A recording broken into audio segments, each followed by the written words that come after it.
السلام عليكم ورحمة الله وبركاته، أهلا وسهلا بيكم مرة جديدة على قناة علامات الحياة مسلمة لايف وقائمة تشغيل مكتبة علامات الحياة المسموعة. وبعد فترة غياب وانقطاع طويلة شوية عشان كنت مركزة في قائمة التشغيل التانية اللي اسمها كلام من القلب للقلب، واللي بنتكلم فيها عن العلاقات المؤذية والشخصيات المضطربة السامة اللي بتسمم حياتنا. وكنت دايما بنصح المشاهدين هناك ان هم يجوا يشوفوا القائمة ديت علشان بتساعدهم على ان هم فعلا يفهموا نفسهم ويحاولوا يطوروها ويفهموا الناس من حواليهم ويفهموا العلاقات ويقدروا يحددوا ايه يستوي وايه اللي مش سوي فيها وازاي يتعاملوا معاها. وكنت دايما بنصح بان القائمه دي بتساعد على كل الكلام دوت، وان القائمتين ليهم هدف مشترك، وهو اننا نعيش حياتنا بافضل شكل ممكن وبافضل جوده نقدر نوصل لها في حياتنا، ونعرف مراد ربنا مننا علشان نعرف احنا المفروض نعمل ايه في حياتنا، والمفروض نستعد ازاي لاخرتنا ان شاء الله علشان نكون حققنا كل اللي ربنا سبحانه وتعالى يرضاه مننا في الدنيا ويرضينا بيه في الآخرة إن شاء الله. والحلقة ديت إن شاء الله هتكون الحلقة الأخيرة من كتاب شهرزاد أون فاير للكاتبة هبة السواح، الكتاب الجميل الشيق اللي كله تمارين وكله تدريبات. اللي بيشوفنا لأول مرة أكيد فايته حاجات كتيرة، بس يقدر إن شاء الله يرجع ويشوف الحاجة من الأول. إحنا قرينا كذا كتاب قائمة التشغيل ديت، وهنكمل إن شاء الله بعد الكتاب دوت وبعد الحلقة دي. من أول الحلقة الجاية إن شاء الله هنبدأ في سلسلة كتب جديدة للدكتور محمد طه، واللي برضو ماشيين فيها على نفس التراك، الكتب اللي بتتكلم باللهجة العامية واللي بتغوص في الإنسان من جواه في نفسه وفي المجتمع وفي الناس اللي من حواليه وفي العلاقات، علشان نفهم أكتر عن نفسنا وعن العلاقات اللي حوالينا. الحلقة دي هي الحلقة الأخيرة من الكتاب، ومن أول حلقة جديدة إن شاء الله هنبتدي كتب الدكتور محمد طه. الحلقة ديت فيها الفصل السابع والأخير من الكتاب، ويلا بينا نبتدي على طول. بس قبل ما نبتدي بفكركم ما تنسوش تعملوا اللايك والشير للفيديوهات علشان الفيديوهات ان شاء الله تطلع وتنتشر واليوتيوب يقترحها علشان اكبر عدد من المشاهدين توصل لهم يستفادوا ان شاء الله من محتوى حلقتنا. ويلا بينا على طول نبتدي الحلقة ونقول: فجر اليوم السابع. استيقظت شهرزاد ليلة أمس عشرات المرات قلقا من هذا اليوم وطوقا إليه. إنه اليوم الذي ستعود فيه إلى بيتها وسريرها. لطالما تخيلت كيف سيكون لقاؤها مع والديها وأصدقائها. ماذا عساها أن تحكي لهم؟ كيف تشرح ما حدث؟ باتت تتأمل الغرفة حولها، تنظر إلى الجدران وكأنها تودعها. صحيح أنها قضت أسبوعا فقط في هذا القصر، لكنها تشعر كأنه سنة. تأملت ملامح شهريار النائم في هدوء. هل حقا تأثر بها كما يقول قمر الزمان؟ هل حقا بدأ يتغير في أسبوع واحد؟ أم أنها هي التي تغيرت؟ تشعر بأنها نضجت أكثر، باتت أكثر استعدادا لمواجهة الحياة والاستمتاع بها بعد هذه التجربة. أصبحت أكثر شجاعة وإقبالا على الدنيا بعدما نجت من القتل المحقق على مدار 6 ليال متواصلة. كانت مشاعرها مضطربة، تتوق للعودة إلى بيتها في الصباح، لكنها تعلم أنها تعلقت بالقصر والمملكة. تقلبت شهرزاد في السرير كثيرا حتى كادت توقظ شهريار، فقررت القيام لإيقاظ قمر الزمان والتحدث معه. يا ساتر يا رب، خير يا بنتي؟ صحية ليه دلوقتي؟ مش جاي لي نوم خالص يا أنكل، مش عارفة في إيه. شكلك زعلانة عشان هتمشي، طب ما تقعدي معانا وسيبك من عصرك. لا، أقعد معاكم إيه؟ أنا تعبت من القصص والحكايات، وشهريار ده مودي جدا أصلا، وممكن في أي لحظة يقرر يقتلني بجد. مودي؟ إيه مودي ده؟ مودي يعني مزاجه متقلب. معلش يا أستاذ قمر، والله كان نفسي أساعد أكتر من كده، بس فعلا دفع اشتراك الجيم ولازم أرجع. أنا مش عارف إيه اللي بتقوليه ده، بس مش مهم. محتاجة حاجة طيب أعملها لك عشان عايزة أنام. بعيد عنك، اوفر ثينكينج هيموتني. ما عندكش حبايه منومه؟ انا مش عايزك تقلقي من حاجه خالص، كلها كام ساعه والشمس تطلع ووائل يرجعك بيتك ان شاء الله. وائل مين؟ الجني اللي جابك يا بنتي. الجني اسمه وائل؟ قمر الزمان وشهريار وفخريار ووائل، وبتكلفوه هو دون عن باقي الجن يدور لكم على الناس؟ ايه علاقه اسمه بالموضوع؟ قلتلك ما تقلقيش. لا خالص، انا مش قلقانه، انا مرعوبه حضرتك. هستحي يرجعني لايام التتار المره دي، ودول سيادتك ما بيتفهموش، قطع رقبه على طول. مش لسه هينادوا على مسرور حتى؟ يوه. نامي بقى يا بنتي وكله هيبقى كويس ان شاء الله. انا موصي واقل عليكي المره دي وهيوصلك لحد اوضه نومك. وفي الصباح تسللت اشعه الشمس الى غرفه شهرزاد فايقظتها. كانت قد تعودت على الستائر الثقيلة التي تحجب الشمس في بيت شهريار. حاولت فتح عينيها في إرهاق شديد، تشعر وكأنها نامت 60 عاما. سمعت صوت العصافير والسيارات والباعة المتجولين في الشارع. أدركت أنها قد عادت إلى بيتها بالفعل، فقفزت من سريرها مثل الأطفال وجرت إلى النافذة تتأمل الشوارع والشجر والمارة. ياه، وحشني بيتنا، وحشني شارعنا، وحشني حتى الراجل بتاع الأنابيب، وحشني صحابي. أنا لازم أروح لسهى أحكي لها كل إيه الصوت ده؟ إيه ده؟ مين هنا؟ نظرت شهرزاد حولها فلم تجد أحدا. انتظرت حتى سمعت الصوت مجددا فأدركت أنه أتى من تحت الغطاء على السرير. أمسكت شبشبها في يدها وانقضت على مصدر الصوت وهي تصرخ: الحقوني، حرامي، حرامي نايم على سريري يا ناس. وفجأة ظهر رجل من تحت الغطاء وصرخ فيها: حرامي ايه يا مجنونة، أنا شهريار. شهر ايه؟ شهريار ازاي يعني؟ انت ايه اللي جابك هنا؟ وايه اللبس اللي انت لابسه ده؟ انت لابس شورت؟ معرفش، انا صحيت على ضربك. هو احنا فين؟ وايه صحيح اللبس ده؟ فين العباية والقلنسوة؟ قولون ايه؟ يا دي المصيبة، يا دي الكارثة، اعمل ايه يا ربي دلوقتي؟ تعملي ايه في ايه؟ انا مش فاهم حاجة، هو احنا فين؟ احنا في بيتي، اشرح لك ازاي دلوقتي انا؟ انتفضت شهرزاد من مكانها وفتحت باب الغرفة، ثم صرخت حين رأت قمر الزمان ببدلة سوداء وقميص وكرافتة، وبجانبه مسرور يرتدي جينز مقطع وتيشيرت ابيض وفي يده مطواة قرن غزال. ايه اللي حصل يا قمر الزمان؟ وايه البدلة اللي انت لابسها انت كمان دي؟ هو في ايه؟ رد قمر الزمان بنفس الارتباك الذي استقبل به شهرزاد في الليلة الأولى: أصل أصل إيه وفصل إيه؟ حصل مشكلة صغيرة بس وأنا هسيطر عليها. انطق. وائل أصله عمل غلطة بسيطة قوي. غلطة إيه؟ وائل بدل ما يرجعك انت لوحدك رجعنا كلنا معاكي. لطمت شهرزاد على وجهها فصاح فيها شهريار قائلا: حد فيكم هيفهمني ايه اللي بيحصل ولا نادي مسرور؟ يا لا، ده انا اللي هناديله بنفسي المرة دي. يا مسرور، مطوتك في ايدك، وكلمي بليز الله يخليك. أنت. مرة قريت قصة عن شركة في يوم من الأيام علقت ورقة على بابها مكتوب عليها: امبارح مات الشخص اللي كان واقف في طريق إنكم تكبروا في الشركة وتحققوا ذاتكم، والعزاء هيكون النهاردة في غرفة الاجتماعات.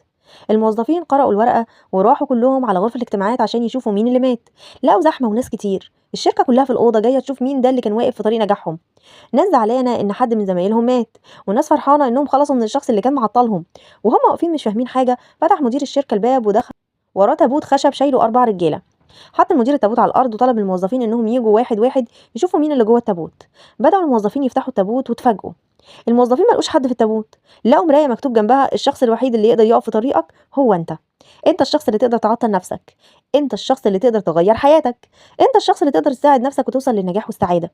حياتك مش هتتغير لما مديرك يتغير او صحابك يتغيروا او عيلتك تتغير. حياتك هتتغير لما انت تتغير، لما انت تدرك انك مسؤول عن حياتك وان اهم علاقه هتساعدك في الدنيا هي علاقتك مع نفسك.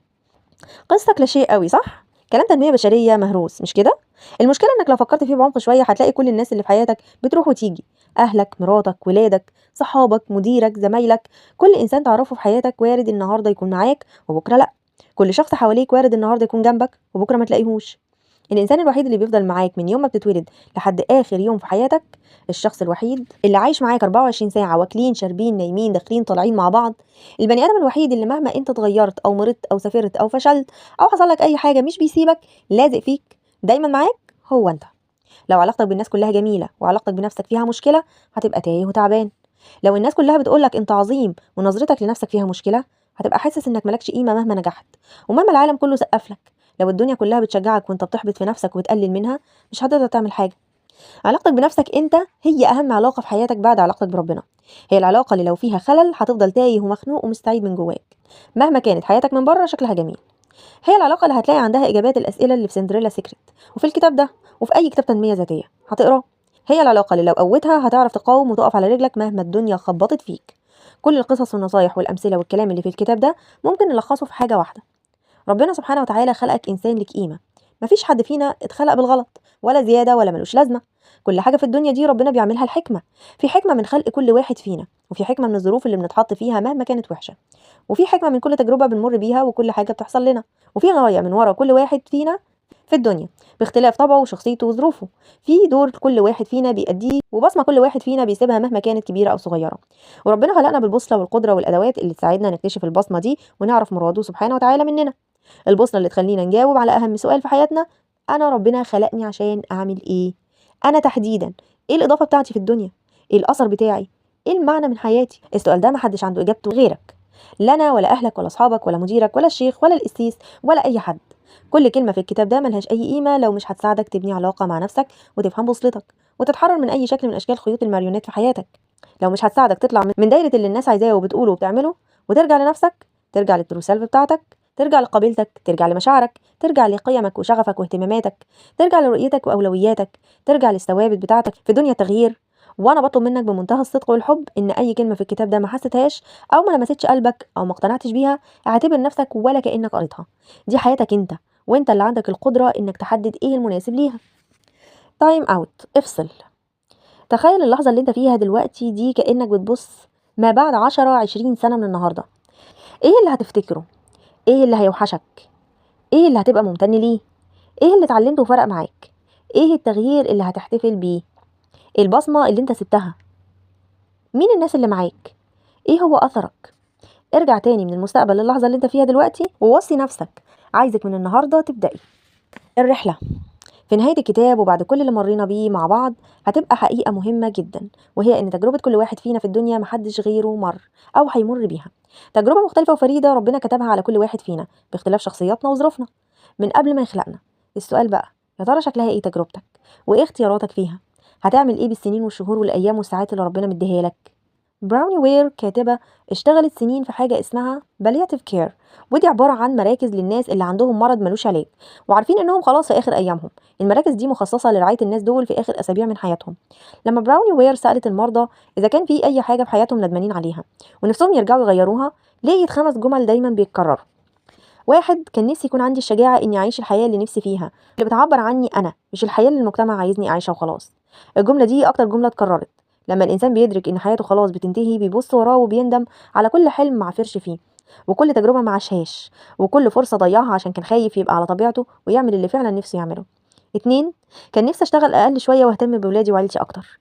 الجملة دي هي بتقول انها سمعتها كتير بالذات من المرضى الرجالة اللي اتعاملت معاهم. فاكر قصة فيلم كلاك اللي شهرزاد حكيتها في الفصل الخامس؟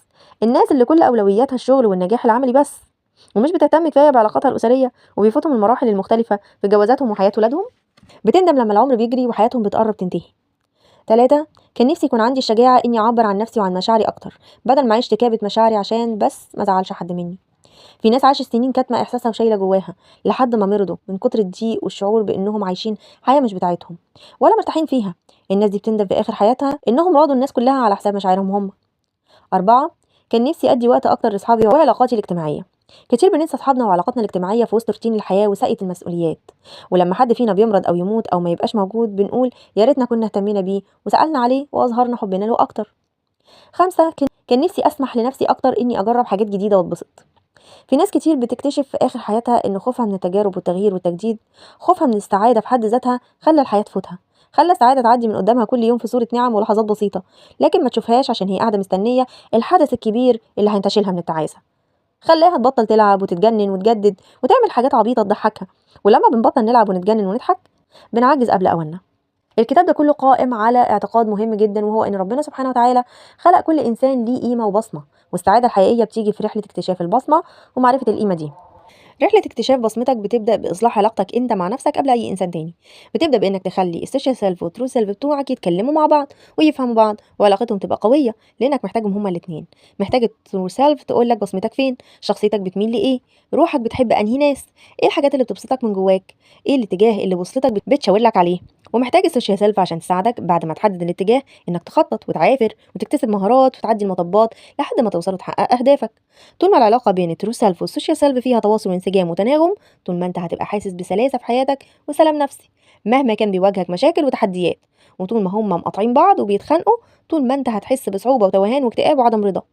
الفصل الأول والكتاب كله الحقيقة هدفه إننا نصالح الشخصيتين دول على بعض. هدفه إن الشخصيتين دول يشتغلوا في فريق واحد ويسمعوا بعض، وعشان كده اتعلمنا اللغة اللي التروسالف بتاعتنا بتكلمنا بيها، اللي بتقولنا بيها هي مرتاحة ولا لأ.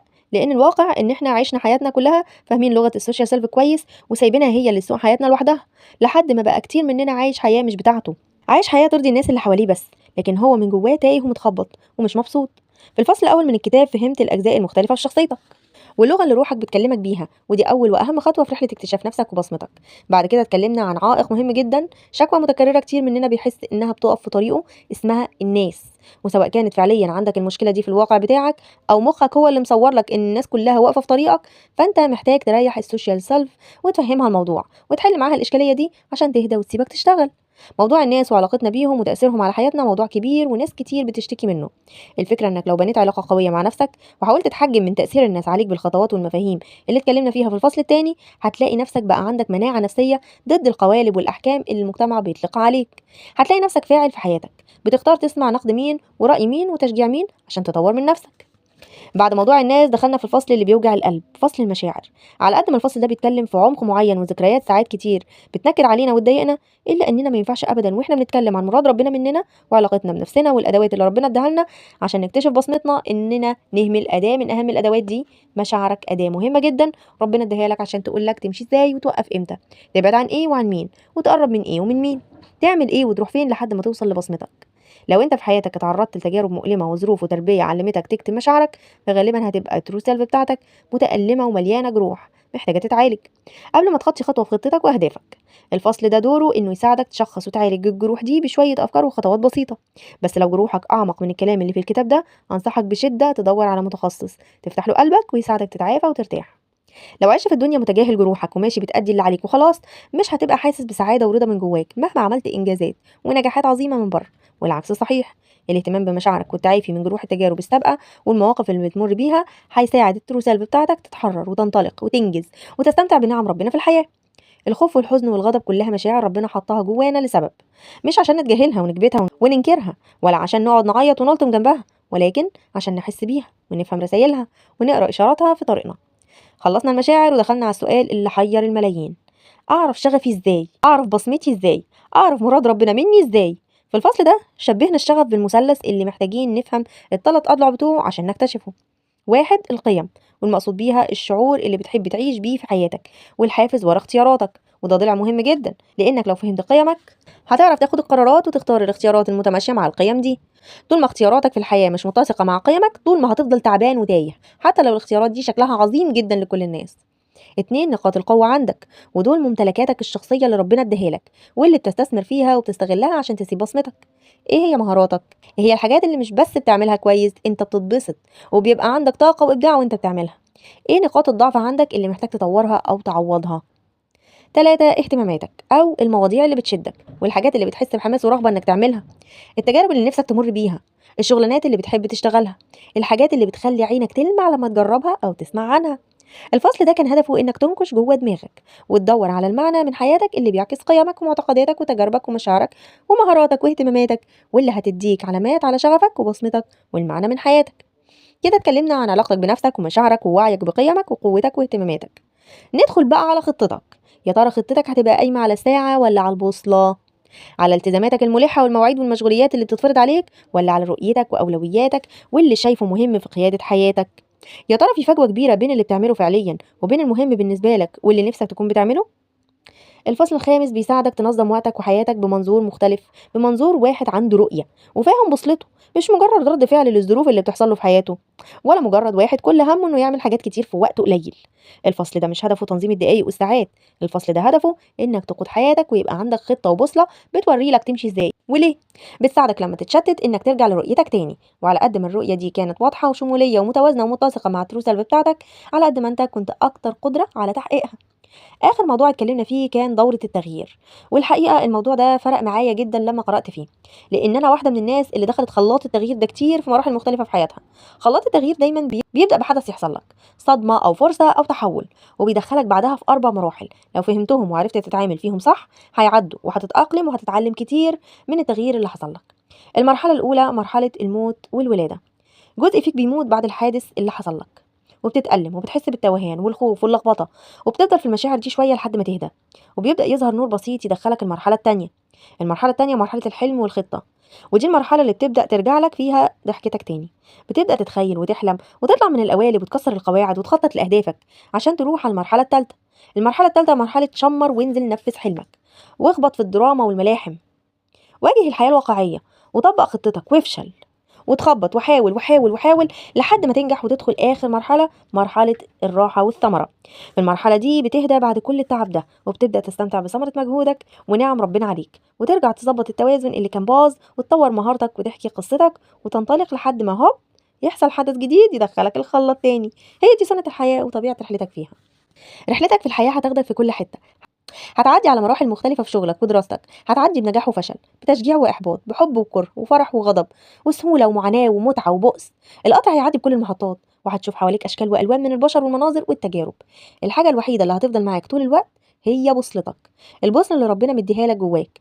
دايما هتشاور لك على الاتجاه المناسب ليك، حتى لو في مرة نسيت تشوف البوصلة، حتى لو تهت، حتى لو مشيت في طريق غلط، هتقدر ترجع تاني وتظبط بوصلتك. وكل لحظة وتجربة من دول هتدي لك خبرة وحكمة وسعادة. وبعد ما القطر هيعدي مسافات وأميال، هتكتشف إن البوصلة في الآخر كانت بتوصلك ليك أنت. حياة الإنسان هي مشروعه اللي هيخطط له ويبنيه، ويطور فيه ويواجه صعوبات ويعدي مخاطر، وينجح ويفشل ويقوم ويقع خطوة خطوة لحد ما يقدمه لربنا في يوم من الأيام وهو بيقول له: يا رب أنا حاولت بأقصى جهدي إني أستغل حياتي وظروفي وشخصيتي أحسن استغلال عشان أحقق مرادك مني وأسيب بصمتي وأنفع غيري، فاللهم تقبل. ماذا عنك؟ متى ستبدأ هذه الرحلة الطويلة إلى نفسك؟ خليني أتعرف عليك تاني دلوقتي. في الجزء ده الكاتبة سايبالنا تاني بعد بقى ما أخدنا خلاصة الكتاب كله، نرجع تاني نجاوب على أسئلة كنا جاوبناها قبل كده، بس المرة دي بوعي. الأسئلة بتقول: أنا اسمي، وعندي كام سنة، وعايش فيه، بحب كذا. 3 معلومات جديدة اكتشفتها عن نفسي، سايبالنا مكان نكتب فيه. طلعت من الكتاب بيه، وبرضه سايبالنا مكان. شعاري بعد ما قريت الكتاب هيكون، يا ترى كل واحد فيكم هيكون شعاره ايه؟ هل ممكن اطلب منكم ان انتم تشاركوني في التعليقات حاجات اكتشفتوها عن نفسكم ما كنتوش تعرفوها، او حاجات طلعتوا بيها فعلا من الكتاب كانت فعلا بالنسبه لكم نقط مضيئه تقدروا تستعينوا بيها في اللي جاي من حياتكم؟ ويا ترى ممكن يكون شعار كل واحد فينا ايه؟ شاركني اجابه اخر سؤالين على فيسبوك. اكتب اكتر حاجه نورت معاك بهاشتاج شهرزاد اون فاير. ده طبعا طلب للكاتبه بعد الكتاب بتاعها من القراء بتوعها على صفحه الفيسبوك الخاصه بيها. خليني اشوفك تاني. حاول ترسم ملامحك وتعكس حالتك ومودك دلوقتي بعد الكتاب: زعلان، مبسوط، متحمس، متلخبط. لو مش حابب ترسم ممكن تكتب عن شكلك ومودك دلوقتي في كلمتين، وسايبه لنا مكان معمول فيه شكل الوجه علشان احنا نرسم عليه التعبيرات اللي احنا حاسين بيها دلوقتي.